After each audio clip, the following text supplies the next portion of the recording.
So the last time I saw you, we were filming The Best of the Worst, the Donald Farmer's Market, in which your idea was to watch all the Donald Farmer movies. And like midway through, you pulled me aside and said, hey, how about we watch all the Puppet Master movies too? Are you okay? Hey, these are Donald Farmer free, these movies.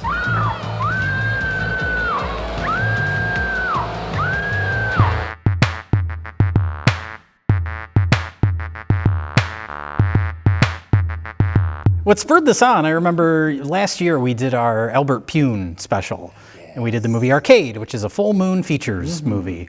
And in that, I remember specifically you mentioning, oh, I love Puppet Master, the little guy with the hook. And then it got me thinking, and a lot of people, especially our age, grew up in the video store era, the height of video stores. Yes. And even if you never saw any of them, everyone was aware of the Puppet Master movies. There's a new one every year, so there was always a fucking Puppet Master in the new releases. And so it got me thinking, like, most people are like, oh yeah, I remember Puppet Master, I like those movies. Yeah. They've all seen one or two of them. And that's it. They've all seen pieces of one or two of them. You don't like the Puppet Master movies. So it got me thinking, like, does anyone even know how many Puppet Master movies exist? Does Charles Band know how many Puppet Master movies exist? So we watched 7 Puppet Master movies for this Puppet Master Palooza. Like, I've seen maybe the first 3, maybe up to Puppet Master 4 before, kind of in the zeitgeist. Oh, and everyone remembers Knives and Pinhead. Yeah. Leech Woman lives in my brain rent-free. Oh, what a horrifying creature. And because they extend every single sequence in every single movie to get as much meat out of every shot as possible, her yucking up the leeches takes a takes a fucking long time. It's gross as hell. Yes.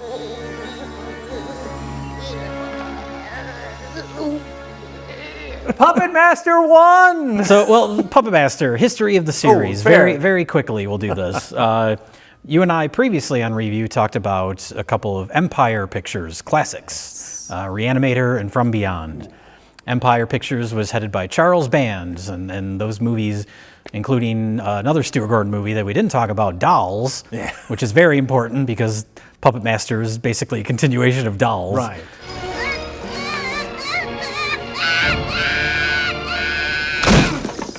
But Charles Band bought a studio in Rome, just spent tons and tons of money making all these movies in Rome. Budgets got bigger and bigger. He made Robot Jocks, and then, out of money. Whoops, our company's bankrupt. Not just bankrupt. They were in negative money. Oh yeah, he owed people money. Our company's bankrupt. What do you do now? You start from the ground up again? He had a connection with Paramount Pictures and said, hey, home video is getting very big. What if we made a series of movies direct to video? This was a new idea at the time because it's similar to like streaming now. Like everyone has a streaming service. We just got to fill it with content. Yeah. It's not much different than the video store era where we have so much shelf space. We got to keep bringing in new stuff to keep people coming back every week to the video store. So Charles Band had a deal with Paramount to make a series of direct-to-video movies.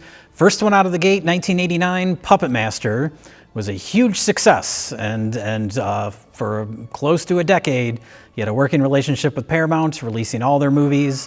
And because it was Paramount, it was a big studio, they got into, Blockbusters and Hollywood Videos and all the main chains that some of the smaller kind of no-budget schlock just didn't have access to. This was some budget schlock.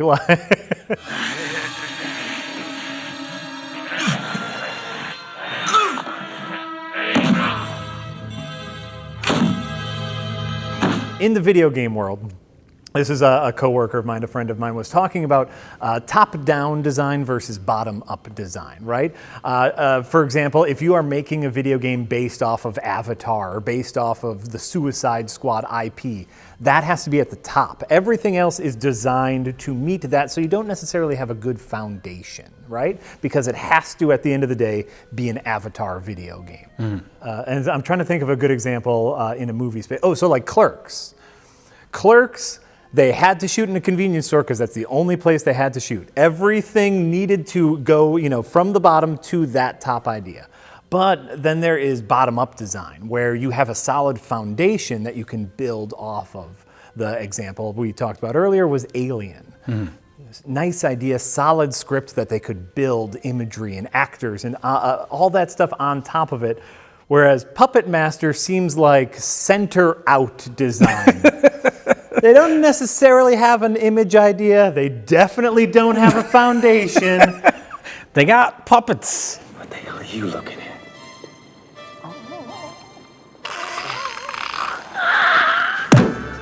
Well, Charles Band's whole thing, going back to the Empire days, was he would sell the foreign rights to movies before a movie existed. You'd have a title and a poster, Yeah. classic kind of Roger Corman school of producing films. So that was, he had a poster with these puppets. The great thing is you can still find a lot of the original like art for the stuff online.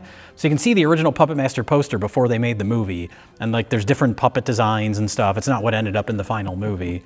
But that was it. Like Puppet Master, here's our title, here's our poster, puppets killing people. Right. Remember dolls? We made dolls. It's like that. Well, and I guess like that's my point is the Puppet Master movies have little sparks of wonderful imagination, definitely some like creative engineering behind them, but they don't have an overarching visual element and they don't have a solid foundation. They don't have a story. Oh. That was the interesting thing about rewatching all of these is almost every sequel feels like a reboot of the franchise that is ignoring the previous movies. Almost every movie ends with some sort of like interesting setup for a next movie that just never happens. They just ignore it when they make the next one. If this series would have started in the modern day, like the lore YouTube nerds would have been all over every single one because the lore changes every single time. Who Toulon is, where he came from. Is he a good guy? Is he a bad guy? Are the puppets good? Are the puppets evil? When his wife died, how his wife died, how he died. When he died, the first movie, Andre Toulon, the Puppet Master, dies in 1939. Yes. He kills himself. The start of Puppet Master 2, they go to Toulon's grave. The puppets are trying to revive him. His grave says he died in 1941.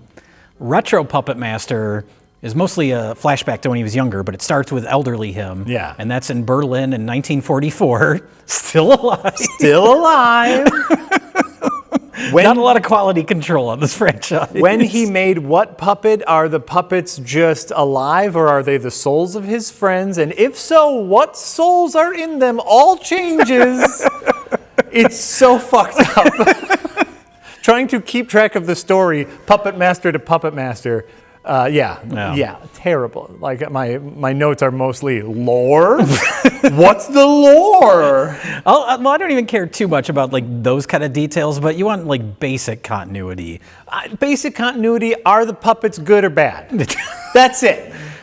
Well, they're more interesting when they're bad. Unfortunately, that's rare when they're actually bad. Most of the series, they seem to be good guys. Right? And as the series goes on, they were definitely lightening up on the blood and the boobs to appeal to a younger audience, but they were still R-rated. Yeah.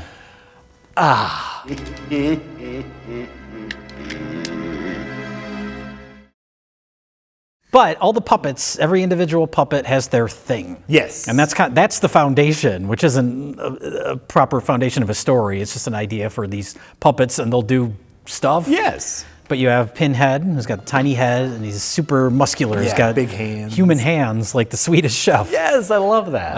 And then Blade, of course, has a hook on one hand, a knife on the other. Oh, yeah. Tunneler, who has a drill on the top of his head. AKA Drill Sergeant in Retro Puppet Master is what they call him. Oh, I didn't even catch that. All of the retro ones have the same name, except for Tunneler, they called Drill Sergeant. I mean, that's a more clever name, and it just took them 6 movies to figure it out. But the lamest one is Jester. Because all the puppets have like abilities that are useful in killing people. Yeah. And Jester, just his face changes expressions. But I do like all of his expressions, and that's why I made a chart. Yeah. Where as we start talking about each movie, I want you to say which expression of his best conveys your feelings. Oh no! On the film. So this is our chart. Let's start with part 1. Okay. Oh, there's a little spider. There's a little spider on 3 right Oh, now. that's spooky. That's for Halloween. I Yeah. did that on purpose. Nice. Okay, so for Puppet Master 1, I'm going to say I feel 6, which is happy but devious. I think that's the one I would go with, too. Yeah. 6 and 2 are pretty similar. Yeah. Maybe 2, because it's a little moodier. Ooh. And I genuinely like kind of the mood and atmosphere of the first movie. Yes. Okay, here's what I love about Puppet Master 1. The puppets are moving right away. Yes. Scene 1, shot 1, those puppets are alive right away. No bullshit backstory. They're not. right? You don't even know what's happening yet. And there's puppets, and they're moving. Yeah, the opening is a flashback to 1939 with Andre Toulon, the famed puppet master. Yes. He's in hiding from the Nazis. Yes. They're there at the Bodega Bay Hotel to try and find his secret for bringing inanimate objects to life. Right, the Nazis are after him, and which, by the way, I love the setup. Which, Nazis looking for a paranormal thing to help them win the war. Hellboy, very, very cool stuff. Very Raiders of the Lost Ark. Yeah.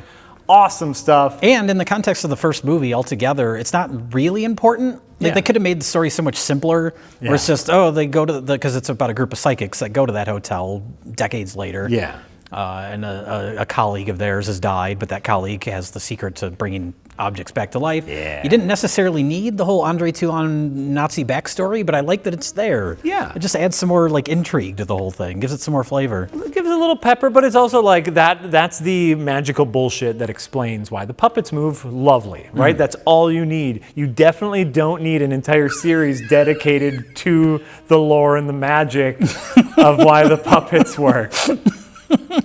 Oh yeah, I know how to make puppets alive. Great, I fucking love it. And Puppet Master Toulon is played by Uncle Lewis. Yeah, it's famed old man actor William Hickey, who played, if you needed a movie in the 70s, 80s, or 90s, where you needed the old guy, you called up William Hickey. At least it's out of its misery. So the Nazis can't get his secret. He's hidden the trunk in the wall of the Bodega Bay Hotel, Bodega Bay Inn. Yes, which lovely matte painting on a cliffside. I'm sure That's an awe effect. Aw. It looked better when we all had crappy TVs. Mm-hmm. That's a lot of Puppet Master I can forgive because we have beautiful, crisp, high-definition TVs where we wouldn't see all of the strings. Some of these sequels, yeah, those strings are pretty apparent. And then they say there's no strings, but you can see the strings because they're in 4K now. It's fine.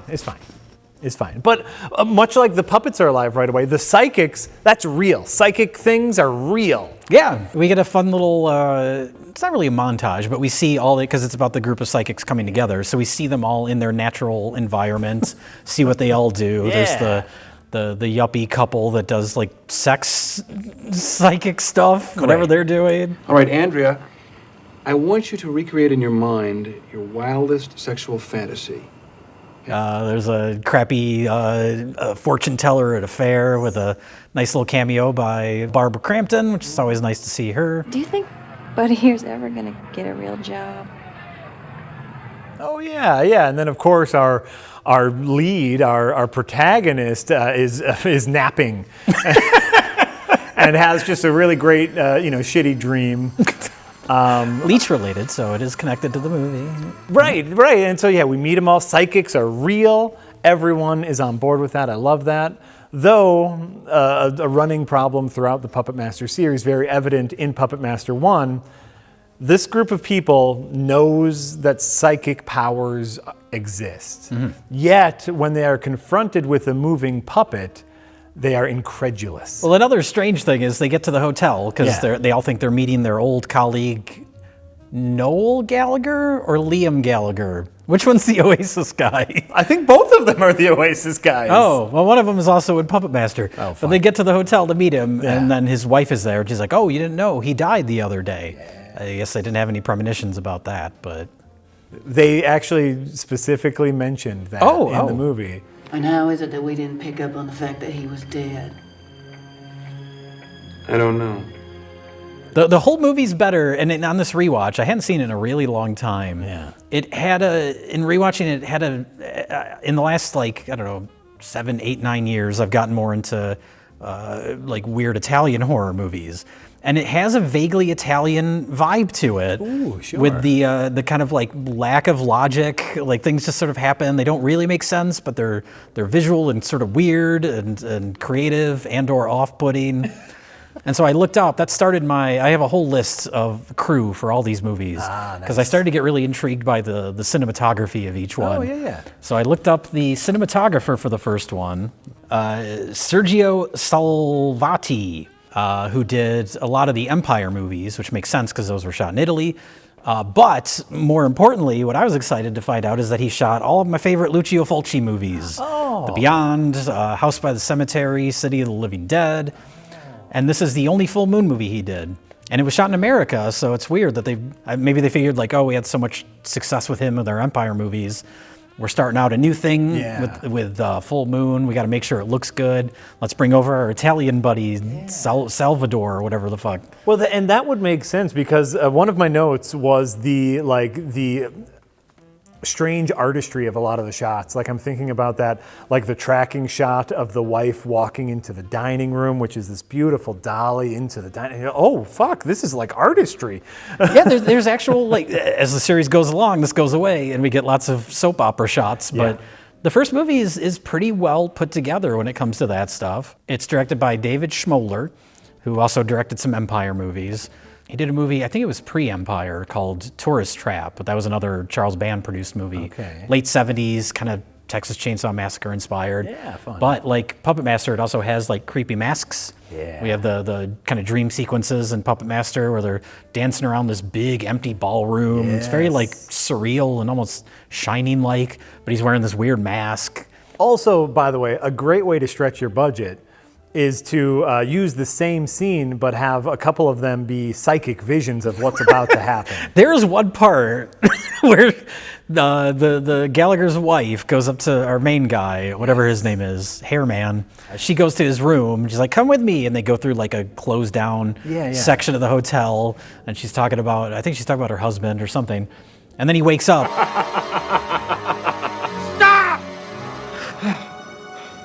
And then the exact same thing happens again, like in its entirety. Yes. No change at all. It's just the exact same thing. Stretch it. One was a psychic vision, Jay. One was a psychic vision. No, and then they get to the ballroom, and then the second time they also get to the ballroom, and then the ballroom is in an earlier psychic vision. Just stretch it out. Yeah, Stretch it out. I love it.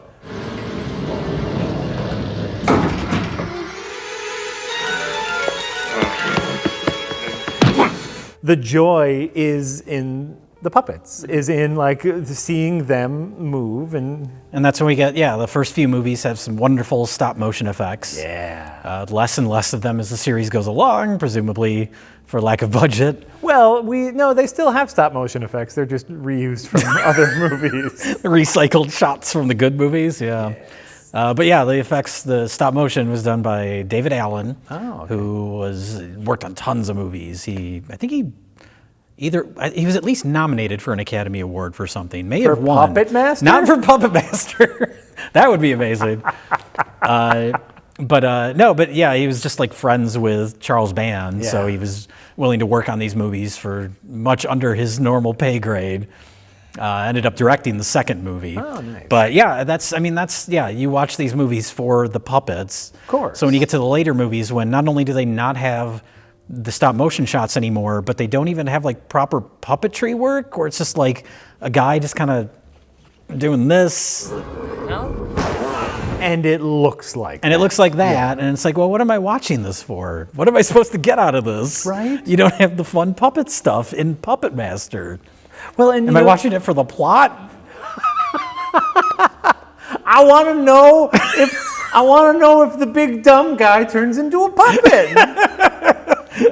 That's what I want to know.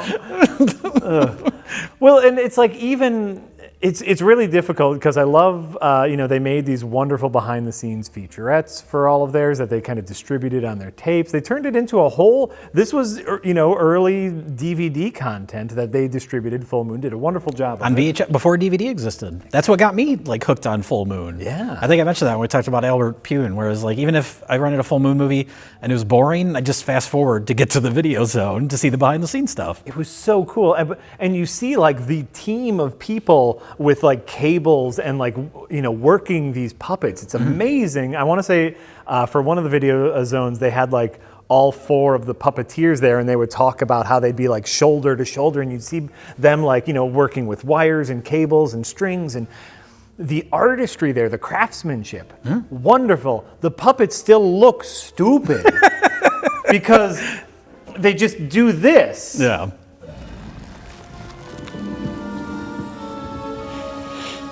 And I don't know if maybe this was a post-production decision, but having them all make little weird sounds and stuff. Yeah. I wonder if that was something they thought of later to like try and give them some more life. It's just something to fill in the scape.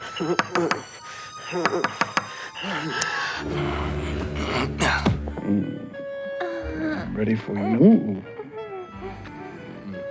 My guess is all of the moans were a post-production decision because it was just so quiet. They're just trying to fill it out a bit with, yeah.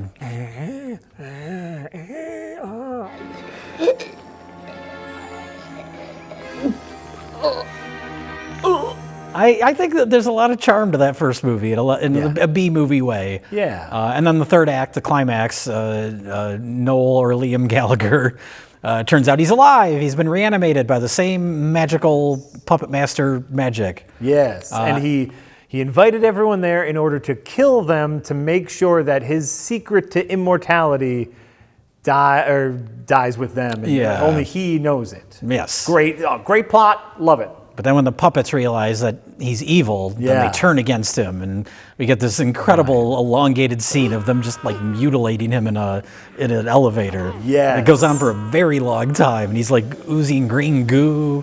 That's very like Italian. The excess of that. It's kind of great, and it's like it is kind of like what does he do? Like I want to say he kicks one of the puppets. Like I got what I needed out of you, and the puppets realize that they got betrayed. I guess. I don't know. There were some vague lore mumblings in the first movie about like the puppet master controlling the puppets. But then that doesn't really make sense later. But it doesn't matter. But in the context of the first movie, yeah, because we see William Hickey's only in the opening scene, and it's very brief. But he comes across very like loving towards the puppets. Don't worry. I'll take care of you. It is weird that such a loving old man would make a puppet with a knife and a hook. Sure, that's true. And a lady that barfs leeches. That's his kink. I don't know. But yeah, no. So we get this wonderful scene. The bad guy is defeated. And then our characters say, bye. Well, the plot's over. We're done. The movie's over. Get out as quickly as possible. But it does end because there's the one psychic lady has the stuffed dog. Yeah. She has a taxidermy dog. And so the very last shot of the movie is the Gallagher's wife has the dog, and then she puts the dog down, and the dog runs up the stairs. Oh, the magic's still alive. Yeah. Where's this going to go in the sequel? Gallagher's wife's going to do something with the puppet. The puppets are still around. Everyone is cool with the puppets, apparently. Yes. Even though they murdered all of their colleagues and friends. But it goes absolutely goddamn nowhere. That's the first of many. We're not going to follow up on any of this. I'm the master. And you're the puppet.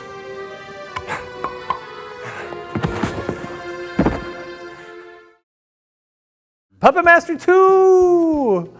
Where do you land on Puppet Master 2? Okay. On our chart of gestures. I'm going to go with 5 because that seems to be the happiest and most unhinged. Okay. That's what I'm going to go with because Puppet Master 2 is fucking crazy. I'm going to go with... I don't know. I think I'd go with 5 as well. Right? Because that looks like, that's like he's happy but sinister. And I think 2, spoilers, is my favorite of the series. Right off the bat, I think it's a jump up in terms of visuals. I really loved the cinematography for the whole movie of 2. It's lots of like deep shadows, very contrasty, a lot of atmosphere. Yeah. And we start in this old-timey cemetery, and it's very like genuinely kind of gothic and creepy. Yeah.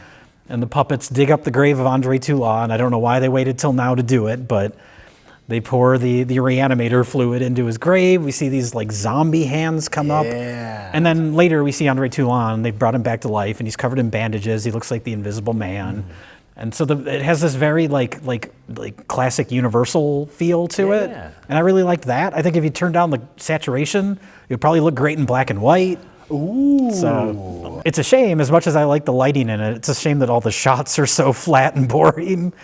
But again, they were framing for VHS. Like, this wasn't meant to be a theatrical film. So. They were framing for VHS, and also TVs used to suck. I do wonder, I didn't really think about this while watching it, but I wonder if you go back and look at like most of the shot composition, if people are more like in the center of the frame. Oh, 100%. Because all these movies are 35 millimeter, they're shot on film, like I said, very like professionally put together for the budgets they had. But I'm assuming they probably framed it all kind of for what would end up in the 4x3 VHS version.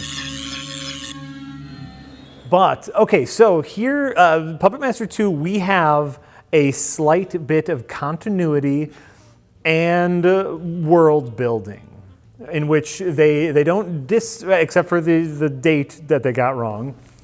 That's fine. They are building upon the world this time, right? In which a group of paranormal investigators who used to work with lower budget Don Johnson come to the hotel to investigate. The guy from the first movie, I guess he went nuts. Something happened to him off camera. He's out of the movie. Something happened to him off camera. The wife is never mentioned. Never again. mentioned. But I guess they just assume that something paranormal must be happening in the hotel, so they go to investigate. We got a creepy guy controlling the puppets, and the puppets are killing again. Yes, but they have a good reason to kill. Because Andre Toulon, he's back from the dead. He wants to revive his wife, his beloved wife Elsa. But they need, this is very like, I don't know, it feels like Reanimator or something. They have to get like brain tissue. Yes. So they have to kill people to get all this brain tissue to make more of the, now it's like some sort of goo that reanimates. That's what brings all these things back to life. And I don't think they ever mentioned like, everyone probably has mentioned like ancient Egypt formula. Yes. As throwaway, hand wavy, unobtainium or whatever, which is great. But now, yes, it's like, the ancient Egyptian formula is putting brains in goop. We get a little Egypt flashback in this. We see where Toulon met the Egyptian magic man that gives him the secret to bringing inanimate objects to life. Yes, and he, for some reason, felt the need to burn down his bullshit puppet show so he could show him the much better show. And then we get the origin of knives, or of Blade. We get the origin of Blade. So he was a Faustian puppet. Great, that's why he looks so weird. Perfect, that's the lore for that. It's never gonna change. It's never gonna change. Oh, I forgot to mention this in the first movie. Yeah, speaking of Blade, his look, because the first movie was directed by David Schmoller, who directed a movie for Empire called Crawl Space. Which is pretty good. Okay. Shot on the exact same sets they shot Troll on. But the star of that movie was infamous actor Klaus Kinski, notoriously difficult to work with, like a raging asshole. Oh, man. And David Schmoller hated working with him on Crawl Space so much that he made a short film called Please Kill Mr. Kinski. On the fourth day of shooting, I showed up on the set. The Italian producer had a pleasant smile on his face. He explained he had a solution to our problem with Mr. Kinski. He was going to kill him for the insurance money, and he wasn't kidding. But the Blade puppet was based on the look of Klaus Kinski. Oh. So if you look at his face, it looks like Klaus Kinski. Oh, that's really fun. So that's where that originates from. That's really fun. Yeah. But, I appreciate, I don't think it's necessary for a movie like this, but I appreciate that they are trying to establish a world, right? And as long as it's still throwaway bullshit, it's great. Yeah, that's the thing. Like, they show the Mephistopheles puppet, and it's just, it looks like Blade. No, not commented on. It's just there. Oh, and we can put that together. Oh, that's probably where Blade comes from. That makes sense because Blade's a really fucking weird looking puppet. Yeah. Great, love it, right? Like the drill dozer, Drill Sergeant, aka Tunneler. Drill Sergeant Tunneler. Oh, he's got like a little bit of a Nazi uniform. Great. Like he's running away from the Nazis. Perfect. That's all we need. This is all we need. Another half century as Toulon's miraculous stringless marionettes. Andre Toulon is overtly evil in this movie. He is now a bad guy. He's like a mad scientist. It's great. You see, he's got all these like beakers and vials in his attic. Sure. Not necessarily the puppet master who would have rather died than work with the Nazis. But he's been dead. Madness, great. Sure, and for the in the context of this movie as its own movie, it's a fine like setup for lots of what's basically a slasher movie. Yeah, scene after scene of the puppets killing people. Sometimes not even specifically to get brain matter. Yeah. The new puppet in this one is Torch, who's my favorite puppet. I mean, he's out in like a park. I don't even know why he's there. But some little kid is out there like pretending to be Indiana Jones. I'm the director. Do what I say. Move! And whipping him. And Torch, just out of annoyance, just sets this kid on fire. Love it. Fucking love it. So the puppets are evil. And that's what you want in a horror movie. And this is the last one of the whole series that I would say is like a horror movie. This is what the first movie should have been. Just puppets killing for fun. I fucking love it.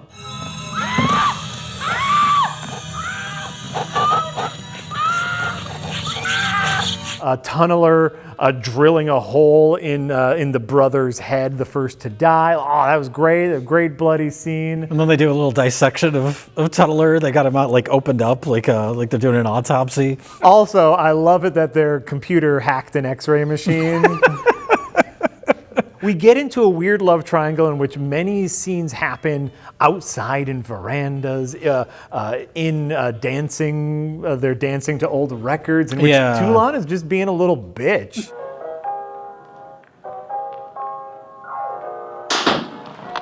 Ah, that's too bad. These things are hard to come by now. Like, he's no longer being a mad scientist horror villain. He's like, that. I want to smooch that lady. Yeah. It does create some weird visuals where they're like outside of the hotel and they're like walking on the beach, and then it pans over and there's Toulon in his like invisible man makeup. He's just like smoking a cigarette out in broad daylight. This is the weird thing about a lot of the movies. This movie particularly highlights that. Is the paranormal investigators know that these puppets move and kill people. Yes. They don't tell anybody. They fuck each other because they've like, we'll worry about that. That's a tomorrow problem. Yeah. I'm horny now. Toulon shows up fully wrapped in bandages, wearing goggles, smoking cigarettes. They don't tell anybody. Like, I guess he just lives here with us now. That's not how that. And I understand we have to keep the horror movie going. Well, and you got to keep characters limited. You have to keep the budget low. All one location, limited actors. That's the whole like concept. So, but like they were not trapped there in any sense. There was nothing keeping them there, and so like there's that little bit of like just fucking leave. What's keeping them there is that those were the sets that they built to make the movie on. I will say that because all the early movies, Full Moon did similar to the Empire days. They had their own studio. Yeah. It was in LA. So they built all their sound stages, all their sets, on location. Yeah. And they were like a little factory making all these movies. Yeah. And so all these early movies, parts 1 through like 5, do have kind of a claustrophobic feel because they're not like the greatest sets. Especially in the second one, it doesn't even look like the same hotel. No. All the bedrooms, like I don't know if they tried to like age the walls or something, but it's just like looks like somebody just kind of like smeared dirt on them. Yeah, it looks real shitty. One thing I noticed, I believe in the second movie, is you can see that the carpet that they laid isn't tacked down to anything. Yes, I noticed that. Yeah, Horrible. I think that might have been the first one, but I did notice it. Yeah. So that's one thing I'll say. Part 6, Curse of the Puppet Master. Like, it's a much, much lower budget movie because that was post-Paramount days. Yeah. But it was nice to see them, like, filming outside. When they're filming inside, you see windows, and there's a real outside there. You're right.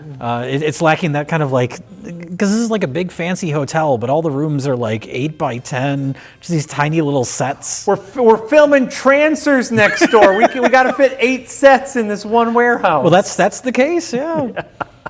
Yeah. And with part 2 specifically, as a favor to David Allen, who was doing all the effects for these movies for much lower than what he could be making doing these films, Charles Band gave him the opportunity to direct. So he directed Puppet Master 2. Yeah. And I have a book. I've had it since I was like 15. I think I've talked about it in videos in the past. It's called Filmmaking on the Fringe, and it's just interviews with B-movie directors. Yeah. So like, and it's a time capsule now because like they interview Sam Raimi, and that's like pre-Spider-Man Sam Raimi. Oh, fun. But they talked to David Dakota in there, who directs some of these movies later on, and he like co-produced part 2. And he's like, David Allen is used to, because he does stop motion, he's used to being in a room and doing motion 1 frame at a time, completely isolated. He's not used to running a big set. Yeah. So we were so behind schedule on this movie that I took up being like a second AD, and then we got a third AD, and we had 3 units shooting scenes at the exact same time just to try and come in on time and on budget and get the movie done, because he was so slow directing. I'm afraid we're all in danger as long as we remain in this house. Well, and part of that claustrophobic feeling is, and I know they went into this in one of the video zones, is all of the second unit filming was of the puppets, and they had to film at very specific angles to hide all of the contraptions, or just to kind of film them in a bit of a void so that they could be in the scene. Yeah. But then they do end up in a bit of a void, like just a black background, and then, you know, someone looks off camera and says, "Hey, hey, Blade," and, you know, they cut to Blade going, Yeah. and you know they're not. It's like the 4th season of Arrested Development, where you know they are not in the same location. Yeah. For these blessings that we are about to receive, Lord, truly make us thankful. But they purposely point out that in order to live forever, which is what he wants to do, he has to inhabit the spirit of a doll. So we have these full-size, like human-sized dolls of him and his wife. We know how he swaps his soul into the doll, because that is one of the most visually powerful scenes in the movie, where he slits his own throat into a jug of goo. Oh, no, he drinks the goop, slits his throat into a funnel into the puppet. Fucking awesome. That's sick as hell, right? You see how easy it can be? Only a moment of pain, and then immortality. And it's just a fun, weird visual of these life-size puppet guys. Yeah. Oh, with like the weird dead eyes. But real, like, human mouths. Yeah. Oh, yeah, loved it. And the puppets, they got lazy, and they incorporated some like animal brain tissue. So Toulon starts like oinking like a pig. You brought me animal brain! That's one of the things that made him turn against the puppets, because again, what makes a great horror movie? These puppets are evil. It's great. And the only reasons the puppets get mad at Toulon is because Toulon wanted to use his goop on his wife and not on the puppets. And they're like, "Whoa, fucker, we've been doing all the work." They were unionized, and they wanted a share of the profits, and he was being an evil businessman. It's true, yeah. Come back to me!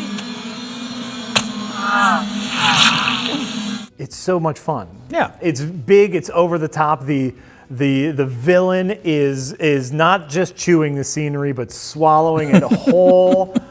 It's a super fun horror movie. And they set a little kid on fire.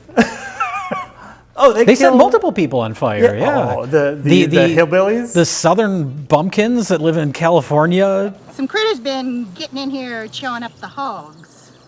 Tore her head all up. Hit her brain.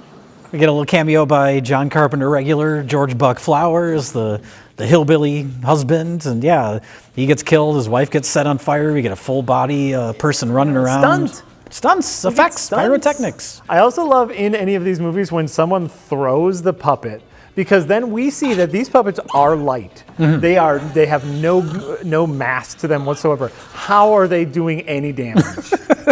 How is that man punching anything? How does he have the ability to slash when you can flick them away? Yeah. I love it. Also, when you throw them, they just completely go limp. It's really fun. It's really funny. But we have to remember how it ends. Oh yes. So the wife has been revived in the body of this creepy puppet thing, full-size puppet thing. And this was, as a kid, I thought this ending was so great. I was like, I can't wait to see what they do with this. She's driving a van, and she has all the puppets with her in the van, and they're going to like an insane asylum because they know that no one will believe that the puppets are real because it's full of crazy people. Yes. Like, that's a fun ending. They're going to murder people in an insane asylum to make more goop for all the puppets. Yes. The Baldeston Institute for the Mentally Troubled Tots and Teens. Good therapy for the little brats. They drive off into the sunset and are never seen again. Because that's all we want is murder. We just want the puppets to murder people. And a fun new setting, an insane asylum that's different than the Bodega Bay Inn. What great murder fodder too, because we could fall in love with a lot of these people in the insane asylum. We want them to win, and maybe someone is in there who was like unjustly put in there, and they're trying to get out, but now they really have to get out because puppets are killing people, None and of the staff no one believes them. her. Yeah. Ah, what a great fucking setup. Never heard from again. We have children to enchant. Now we move on to Puppet Master 3, Jack. Ooh. I have no idea if this whole thing is even in shot. I guess it doesn't matter. No, you'll show up a graphic. You'll show a graphic later. I feel about Puppet Master 3. Oh, okay. This is the Puppet Master movie where things started falling apart.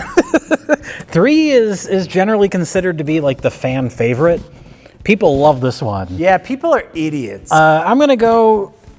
I think I might go with 4, the broken one. Okay. Because I'm very mixed on it. Ooh. There's a lot I like and a lot I don't. Interesting. I think on a general production level, this is the most impressive. We have all these exterior shots of Nazi-occupied Berlin. Yeah. The story goes, this is also from that Filmmaking on the Fringe book that I have, because this whole movie is, this is Andre Toulon during the war. Yeah, the prequel. The prequel. But so there's all these exterior shots, establishing shots of Berlin, lots of extras. It's a lot higher production value than these movies have had. And the story is they were originally going to shoot it in Romania or something, because that's where the subspecies movies were shot. Yeah. The picture was written to be shot in Bucharest, Romania, but the government is very unstable there right now. So our second choice was Budapest, Hungary. And we decided that Budapest wasn't exactly what we wanted because it's winter there. So I made a suggestion to Charlie. I said, look, I can condense our exterior shots to 2 or 3 days, 4 days. Let's shoot them on the Universal backlot. And so at the last minute, he scrambled together. They shot on sets that were at the Full Moon Studio. But all the establishing shots, they actually ponied up the money to shoot on the Universal backlot. Yes. So the same sets that the original Frankenstein was shot on, that's what we're seeing when we see all these exterior shots. It's genuinely impressive. Super impressive. Even more impressive, great way to save money for movies is time, right? Time is what costs you the most money. In the Video Zone, they actually talk about this. They had 2 days to shoot on the backlot. Yeah. 2 fucking days. They cram a lot in. Yeah, and there's a lot, it's not just establishing shots. There are extras. There are some parts where I noticed this is the exact same camera position that we saw in an establishing shot earlier. Yep. But hey, they pulled it off. Hey, we don't have to move cameras. We save time.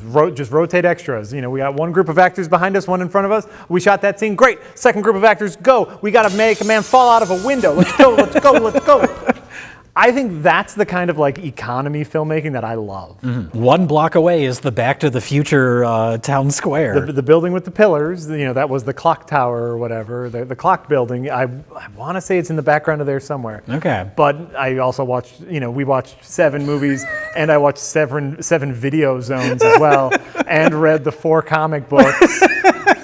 So there's a lot of Puppet Master in my head right now. It's amazing how much content is out there when there's so little story. It's really amazing. Full Moon introduces the Puppet Master action figure series. 8 dolls that come alive with movable parts and accessories to spare. I cannot believe that a general audience liked this. But they not only did they like it, they bought so much Puppet Master crap. It kept Full Moon in business for years. Yeah. And this is the one they keep going back to in later sequels. Yeah. I think I haven't seen the newer ones, but I know they're also like prequels, like World War II era. I guess. So I think they all try to connect back to this movie because people like it so much. No mercy, my friends. No mercy. There are aspects that I like. Guy Rolfe is the actor playing Andre Toulon. Yeah. And I like him I like all the actors. This is probably the best cast of any of them. 100%. His wife is Sarah Douglas, who was in like Superman 2. Richard Lynch is the villain, who was Best of the Worst, been on several Best of the Worst movies. He was in a Low Blow. Not Low Blow. He was in Showdown, the movie that took place on the abandoned town full of gangsters. That's right. Great, wonderful actor. Great villain. Really like hamming it up. Really, and not even hamming it, like just playing he's playing a Nazi, and he is having a great time. Like, oh, I just get to be evil. You think I'm afraid of this?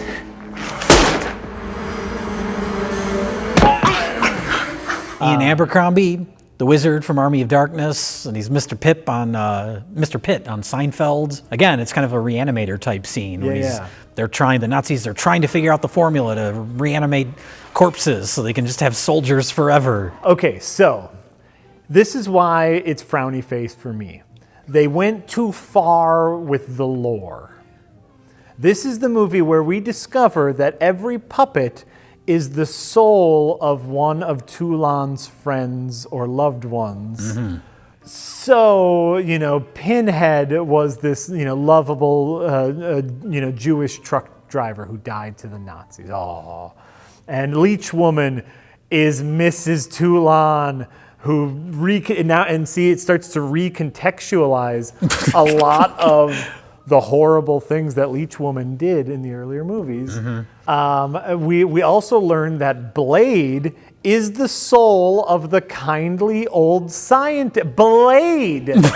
The most evil-looking puppet ever is the soul of a kindly German scientist. I want to say kindly. He was also experimenting on dead bodies. Yeah.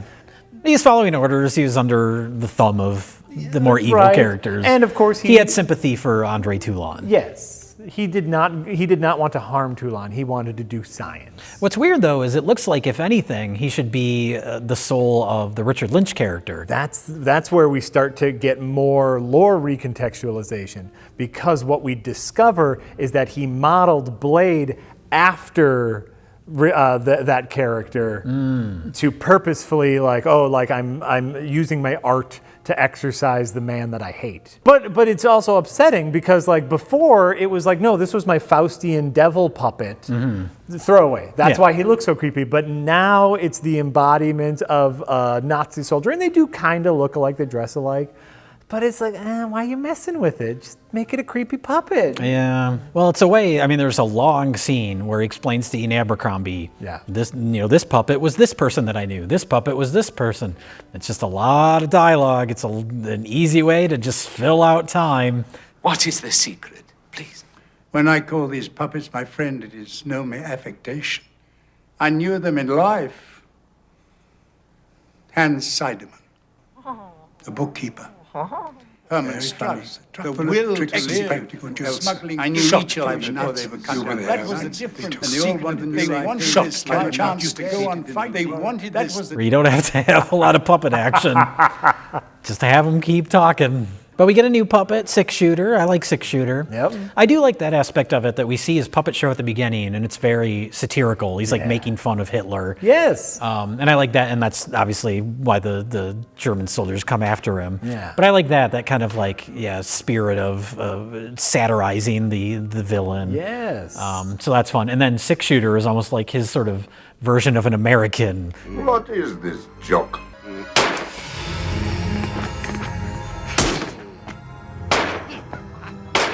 Also, the craftsmanship behind puppeting that in the video zone, they show their coordination to make him actually draw all 6 guns, and 3 different people puppeting 8 different pulleys. Beautiful. It looks kind of stupid. but it's beautiful. It's charming. It's fun.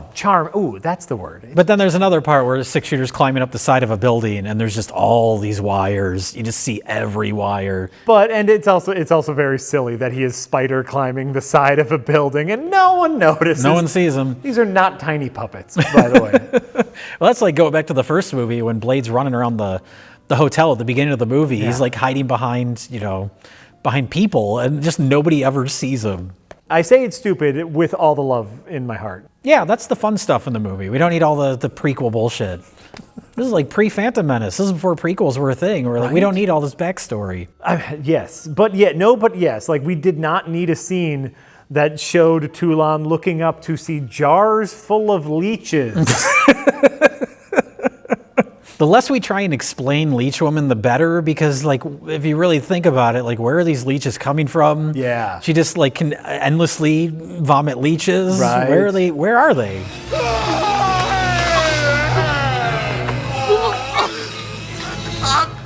A thing I love, because of course, in any horror movie, especially direct-to-video, you need some boobs. People are buying these for blood and boobs. How do we get boobs in? You know what? We don't want to do rape anymore. Rape's very 1980s. Okay. Well, that was never. Charles Band was always very like, he didn't like that type of stuff. Oh, good. When he wanted nudity, he wanted it to be very like light and fun. Yeah. He didn't really like getting too dark or too extreme with stuff. Good on you. I'm surprised there's that assault scene in the first movie, but it's very quick, I guess. But just a little bit. But the boobs in Puppet Master 3. Oh, it's a Nazi bathhouse. Great. There's boobs. Just an old guy getting bathed by 3 topless women. You know what? I'll take it. One of them. There's a lot of best of the worst all-stars in this movie. I am not surprised. The director is David Dakota, who did D.B. Cooper versus Bigfoot, the worst thing maybe we've ever watched. Not my money, you big hairy son of a bitch! Arguably. But the scene also includes one of the topless women is Michelle Bauer, who was one of the topless women in Demon Warp.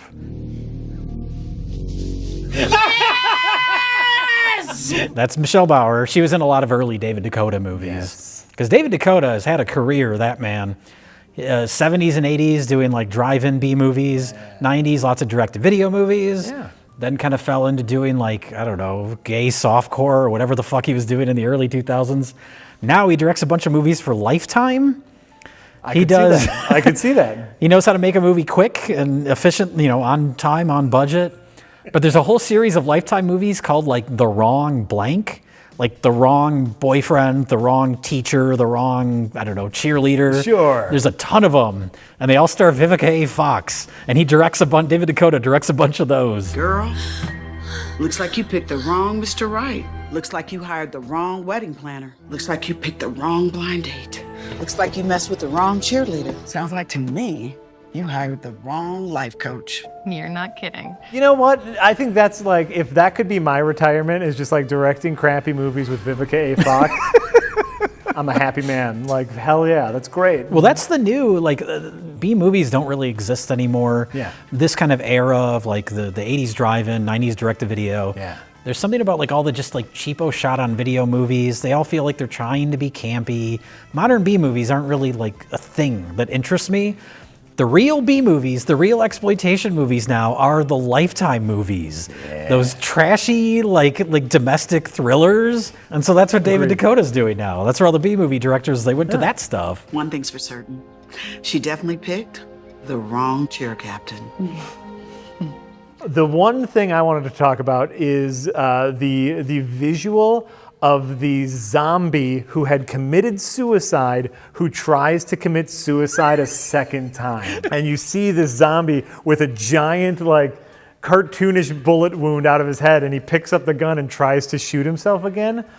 Worth the whole movie. Yeah. Worth the whole damn movie. This is excellent, Major. And it's played straight. That's the thing about all these movies. They never play up the campiness. They're all trying to take themselves seriously, which is what makes them entertaining. Something I just want to say, because I was looking up my notes while you were talking about the modern day B movies don't feel the same way. There is something to be said about having to shoot on film. Yeah, it has a different effect, like a psychological effect when you're watching the movie. I mean, it's because you know that shit was expensive. Yeah. You have to pay for every inch of film. And that means whatever you're shooting, fuck it, you're shooting. Now that you can just shoot garbage all the time, it just doesn't... And I think that's why so much more care was put in, like I mentioned the lighting of like the first few movies. Yeah. Like they look good. They look pretty good. So yeah, speaking of the lighting, the third movie, the cinematographer is Adolfo Bartoli, who I discovered died just this year. Oh. R.I.P. But he shot the vast majority of Full Moon's movies.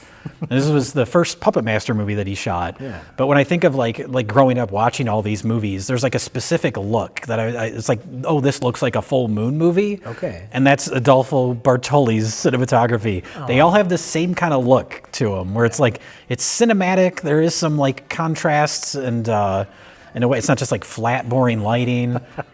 Puppet Master 4 and 5 have that same look. Most of the movies on this table have that look. So God bless him, Adolfo Bartoli. He's lighting puppets in heaven. That's great.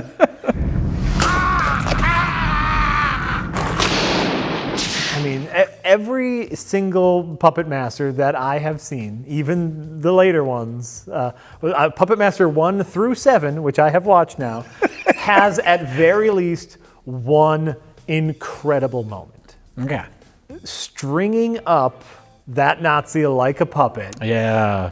Well, that's as almost as a thematic kind of aspect to it that is not present in the rest of these movies. Right? But like, yeah, his hand's all fucked up. It's like spurting blood. He's backlit, which is really kind of like visually striking. Really beautiful shot as he is being raised up, murdering him like a puppet. Great shot. And Richard Lynch is like acting the hell out of that scene. He's like crying and yelling and like snot's coming out of his face. Yeah, you know. And then the movie's over. That's what okay, we're done.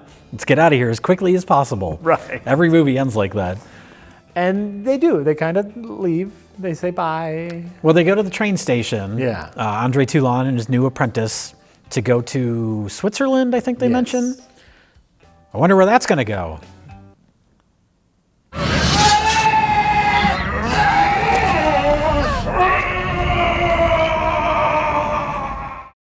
Oh, right. And I guess before we move on, so I purchased for this the 4 Puppet Master comics that came out before Puppet Master 2.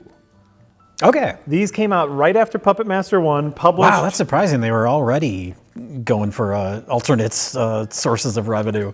Toys, they knew. I mean, Charles Band, that's his whole thing. He finds something that has any sort of interest and he just merchandises the shit out of it. Well, these things, I mean, made for it. So published by Eternity Comics. Okay. Which, doing a little research on, went bankrupt. Surprise, surprise. Partly because they published a series of Mickey Mouse comics without Disney's permission in the 90s. Was Eternity run by Charles Band? No. He's very good at bankrupting companies. So these actually, they contain the story of Puppet Master 3, but it's not the same. Okay. The wife dies and is turned into Leech Woman in the comic books. Okay. And these were made before Puppet Master even 2 was made. Correct. Okay. They are advertising Puppet Master 2 in the comics. Coming soon, Puppet Master 2. Ah. So it does get into the lore. They don't get it correct, so they don't do it the same way in the comics that they do it in Puppet Master 3. Okay. They are also not good comics. They're very bad art and story. A lot of dick sucking for comic books, by the way. There's at least one dick sucked in each issue. Wow. So putting that out there. Also, how the hotel is run in the comic books.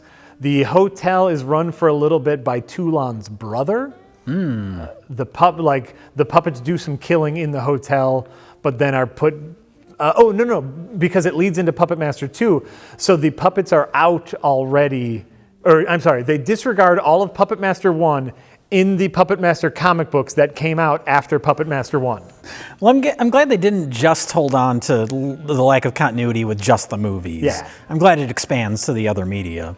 Yeah. That's good. That's important. That's the only continuity. It's the lack of continuity. But that did remind me of another bullshit thing, is in Puppet Master 2, so deep lore dive. Okay.